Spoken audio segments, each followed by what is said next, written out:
반도체 시장은 되게 좋아질 것 같아요. 이쪽 수요가 너무 많은 거예요. 더 성장률이 높아지지 않을까 이렇게 이제 보고 있습니다. SK 하이닉스가 먼저 시작을 했죠. 하다 보니까 이제 뺏겼어요, 시장을. 고가 사양의 HBM은 SK 하이닉스가 선점을 했기 때문에 금방 뺏어온다는 건 쉽지는 않습니다. 엔비디아에서 이렇게 주문을 많이 주지는 않습니다. 그런 게 이제 계속 유지된다 그러면은 금방은 되지 않을 겁니다. 장기적으로 본다 그러면은 삼성전자도 유리한 면이 상당히 많다 봅니다. 메모리 반도체랑 시스템 반도체가 같이 세트로 쓰이기 때문에 두 개 다 시장이 좋아질 수밖에 없어요.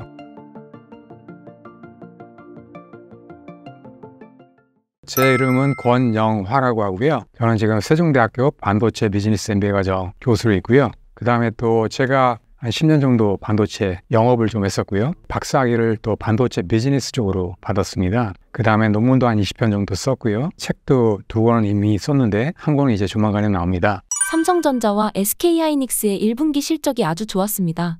이번 실적이 좋았던 배경은 무엇인가요? 그리고 양사의 2분기 실적은 어떻게 예상하시나요? 예, 일단은 반도체 시장은 되게 좋아질 것 같아요. 메모리 반도체가 먼저 시작을 했는데요. 메모리 반도체는 작년 하반기부터 이제 보시면 상당히 이제 시장이 좋아지고 있고요. 그 다음에 올해부터는 더 좋아집니다. 그래서 가면 갈수록 아마 더 좋아질 것 같아요. 아마 몇 년 동안은 아마 가지 않을까 이렇게 보고 있습니다. 왜냐하면 이제 특히나 보시면 AI 시장이 지금 대세지 않습니까? 하다 보니까 이쪽 수요가 너무 많은 거예요. 그래서 앞으로는 이쪽이 계속 더 많이 시장이 커지기 때문에 메모리 반도체가 많이 또 들어갈 것 같아요. HBM 같은 게. 그래서 특히나 보시면 이제 HBM, 그 다음에 DDR5라든지 이런 고가 메모리들이 많이 팔렸어요. 하다 보니까 삼성이나 SK 하이닉스가 매출이 상당히 올라간 거죠. 마찬가지로 고가 제품은 또 이제 이익률이 상당히 높습니다. 하다 보니까 이익률도 많이 올라갔죠. 예, 그런 식으로 해가지고 이제 많이 실적이 좋았던 거고요. 이런 분위기가 아마 당분간은 계속될 것 같아요. 앞으로 HBM 시장을 보시면 상당히 커집니다. 올해 141억 달러 정도 되는데요. 이게 내년 되면 199억 달러 정도 됩니다. 그래서 2029년이 되면 377억 달러 이 정도로 상당히 커지기 때문에 한 1년 전만 해도 HBM 시장이 한 30% 그 정도밖에 이제 성장 안 할 거다 이렇게 얘기를 했었는데 최근에 보니까 훨씬 더 이제 성장을 더 많이 하는 걸 볼 수 있어요. 아마도 계속 더 성장률이 높아지지 않을까 이렇게 이제 보고 있습니다. HBM이 앞으로 반도체 시장의 핵심이 될 것 같은데요. HBM 시장에서 현재 SK하이닉스가 앞서 나가고 있습니다. 이에 대응하는 삼성전자의 전략은 무엇일까요? SK 하이닉스가 먼저 시작을 했죠. 예, 하다 보니까 이제 뺏겼어요, 시장을. 왜냐하면 이제 먼저 선점을 하다 보니까 아무래도 늦게 들어가는 플레이어들이 훨씬 더 불리할 수밖에 없거든요. 왜냐하면 반도체라는 거는 한꺼번에 이렇게 바꾸지는 않습니다, 기본적으로. 보시면은 보통 이제 검증을 해야 되기 때문에 어느 정도 수량을 이제 적게 가져가면서 검증이 되면 될수록 이제 많이 늘립니다. 그런 식으로 하기 때문에 이미 고가 사양의 HBM은 SK 하이닉스가 선점했기 때문에 지금 그게 금방 뺏어온다는 건 쉽지는 않습니다. 그리고 또 삼성 같은 경우에는 이 시장이 이렇게 커질 줄 몰랐어요. 예, 하다 보니까 신경을 많이 안 썼거든요. 그 당시에 또 보시면 이제 파운드리 쪽 사업이 이제 급한 입장이었기 때문에 그쪽에 이제 너무 포커스를 하다 보니까 아무래도 이제 메모리 쪽은 많이 신경을 못 썼어요. 그래서 나중에 이제 하다 보니까 늦은 거죠. 하다 보니까 SK가 먼저 이제 선점을 했는데요. 원래 메모리 같은 경우에는 보시면은 삼성이 훨씬 더 앞서 있습니다. 예전부터 계속 이제 초격차 그런 얘기도 많이 했는데 그런 식으로 이제 앞서 왔습니다. 근데 이제 기술력이 모자라서 이렇게 뒤처진 게 아니거든요. 단지 이제 늦게 시작을 했기 때문에 이렇게 이제 선점을 SK가 한 건데요. 그래서 지금 최근에 보시면 삼성도 지금 이제 엄청난 이쪽에 이제 포커스를 하고 있습니다. 하다 보니까 SK를 따라잡자. 그런 식으로 지금 하고 있기 때문에 최근에 보시면 이제 이게 며칠 전에 나온 자료인데요. 얼마 전에도 뭐 젠슨 황이 뭐 12단 3E를 뭐 업로드 했지 않습니까? 그런 다음에 상당히 이제 기대가 높아지고 있어요.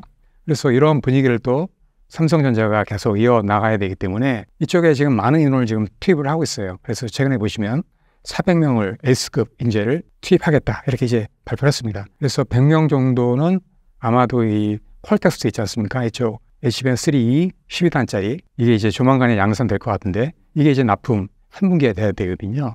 하기 때문에 이쪽에 많이 포커스를 할 것 같아요. 나머지 한 300명 정도는 또 내년에 보시면 이제 HBM4가 나옵니다. 그걸 또 이제 개발해야 되기 때문에 이런 식으로 이제 인원을 지금 많이 투입을 하고 있습니다. 그래서 이번이 상당히 중요합니다. 왜냐하면은 SK랑 경쟁해가지고 이제 뺏어와야만 또 메모리의 어떤 주도권을 또 가져올 수 있는 거기 때문에 많이 신경 쓰고 있어요. 그래서 기대가 상당히 많이 되고 있는데요.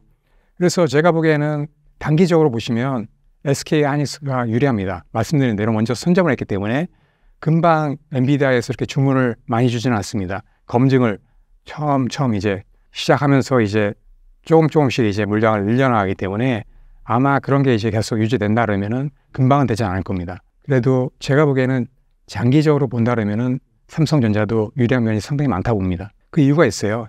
먼저 보시면은 삼성전자는 일단은 자본력이 훨씬 더 앞서 있습니다. 그렇기 때문에 이제 투자 여건이 훨씬 더 좋거든요. 그래서 삼성 같은 경우에는 캐파를 올해 3배 정도 늘리겠다 이렇게 발표를 했고요. 그 다음에 내년에는 2배 정도 늘리겠다 이렇게 발표를 했습니다. 그래서 캐파를 보시면은 SK보다는 많습니다. 하다 보니까 물량이 많다는 거는 훨씬 더 유리한 여건이 될 수 있거든요. 그래서 그런 면에서 유리하다고 보고요. 그 다음에 또 마찬가지로 HBM이 이제 4로 가면서부터 상당히 이제 고사양화되기 때문에 또 패키징이나 또 파운드리의 능력이 중요해집니다. 보통 이제 메모리를 이렇게 여러 층으로 이제 쌓는데 그 밑에 보면 이제 로직 다이가 있어요. 예, 그게 이제 상당히 중요한데 컨트롤 하거든요. 그래서 이제 HBM과 그 다음에 GPU 사이에 통신을 하게끔 만드는데 그 로직 다이가 상당히 이제 첨단 공정으로 만들어야 됩니다. 근데 이제 SK 하이닉스는 그걸 못해요. 첨단 공정이 없기 때문에. SK 하이닉스 같은 경우에는 8인치 공정이거든요. 상당히 성숙 공정입니다. 그래서 엔비디아랑 같이 하는 거거든요. 그래서 했던 건데 이제 삼성전자 같은 경우에는 파운드리 사업부에서 EUV 공정의 첨단 칩도 이제 만들 수 있기 때문에 그런 면에서 많이 도움을 받을 수 있고요. 그 패키징도 상당히 중요합니다. 패키징 능력도 SK 하이닉스보다는 삼성전자가 훨씬 더 앞서 있기 때문에 유리한 입장이 되지 않나 이렇게 이제 보고 있는 거고요. 그 다음에 이게 금방은 되지는 않지만은 뭐 5년, 10년이 간다면은 또 삼성전자 같은 경우에는 파운드리 사업부에서 GPU도 만들 수가 있어요. 엔비디아 같은 경우에는 지금 TSMC에 맡기고 있다고요. GPU 생산을 삼성한테 맡길 수도 있다는 거죠. 그런 가능성이 있기 때문에 상당히 이제 시간이 흐를수록 삼성한테 유리하게 가지 않을까 이렇게 이제 보고 있는 거죠. HBM 시장에서 마이크론 또한 빼놓을 수 없는데요. SK 하이닉스와 마이크론 두 기업과 비교해서 삼성전자의 경쟁력은 어떻게 보고 계시나요?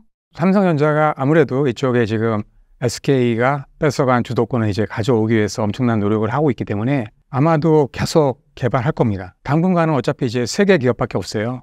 마이크론, SK 하이닉스, 삼성 이렇게 이제 3개밖에 없기 때문에 근데 이제 시장은 상당히 늘어나지 않습니까? 하다 보니까 삼성이 수혜를 많이 볼 수밖에 없어요. 그 다음에 또 마이크론 같은 경우에는 그 캐파가 그렇게 많지는 않습니다. 상당히 차이가 나거든요. 그래서 캐파적인 면으로 볼 때는 삼성이 가장 많기 때문에 삼성이 가장 유리하다고 봐요.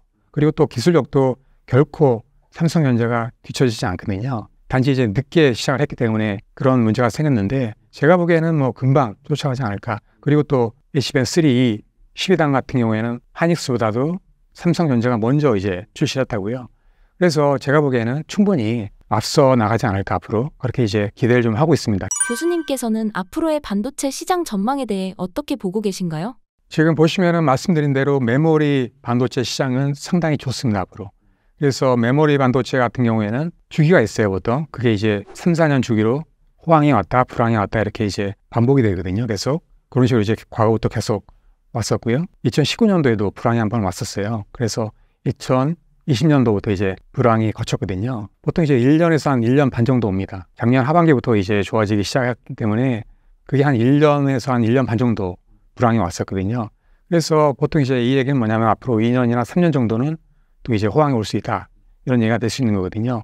그래서 제가 보기에는 메모리는 당분간 몇 년 동안은 좋아지지 않을까 이렇게 보고 있고요. 특히나 이제 인공지능 관련해서 고사양의 메모리 반도체가 많이 필요하기 때문에 왜냐하면 메모리 반도체가 지금 뭐 AI 서버 쪽에 많이 쓰이고 있지만 이외에도 또 쓰이는 데가 있어요. 예를 들면 자율주행차 있지 않습니까? 지금 이제 조만간에 3단계, 4단계 자율주행차가 보급이 되는데 그렇게 되면 또 HBM이 또 쓰입니다. 그쪽에. 하기 때문에 고속 전송을 하는 그러한 애플리케이션은 다 이제 HBM이 쓸 수밖에 없거든요. 하기 때문에 HBM 시장은 상당히 좋습니다. 그러니까 데이터 양이 많고 고속으로 전송을 하기 위해서는 HBM이 쓸 수밖에 없거든요. 폰 노이만 방식은 기본적으로 메모리 반도체가 같이 쓰입니다. 세트로. 하기 때문에 GPU라든지 AI 반도체가 쓰이면 반드시 메모리도 여기에 맞는 성능이 같이 쓰여야 돼요.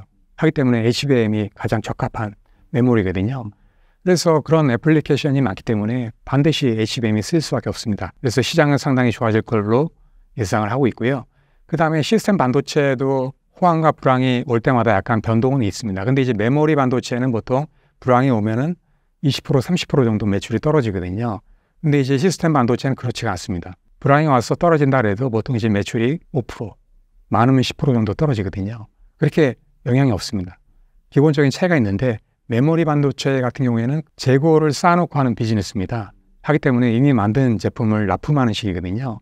그러니까 이게 수요하고 공급의 어떤 직격탄을 받을 수밖에 없는 거예요. 공급이 올라갈 때는 사람들이 또 막 사재기 하니까 그때는 또 많이 올라갑니다. 또 사람들이 안 살 때는 또 마찬가지로 나중에 사지 뭐 이런 식으로 돼버리거든요. 하다 보면 또 수요가 상당히 떨어집니다. 하기 때문에 상당히 많이 떨어집니다. 호황 때는 많이 올라가지만 또 불황일 때는 많이 떨어집니다. 이런 등락폭이 상당히 있는데 시스템 반도체는 그렇지가 않아요. 기본적으로 보시면 주문자 생산 방식입니다. 그러니까 주문을 준 다음에 생산합니다. 그 기간이 보통 이제 2개월에서 한 3개월 정도 걸리거든요. 만드는 시간이.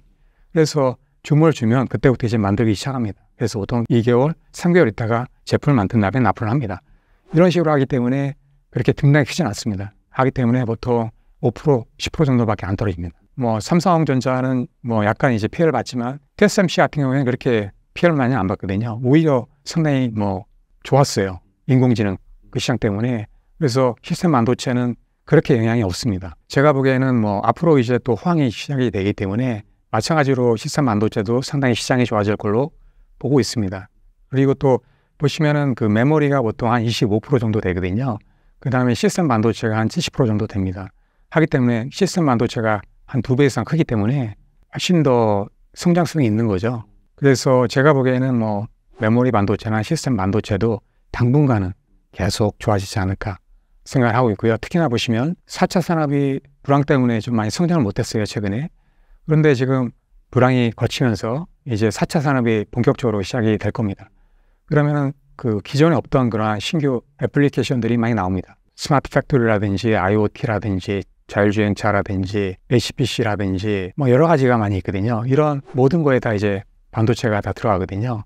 또 마찬가지로 메모리 반도체랑 시스템 반도체가 같이 세트로 쓰이기 때문에 두 개 다 시장이 좋아질 수밖에 없어요. 그래서 몇 년간은 아마 반도체 시장이 좋아질 겁니다.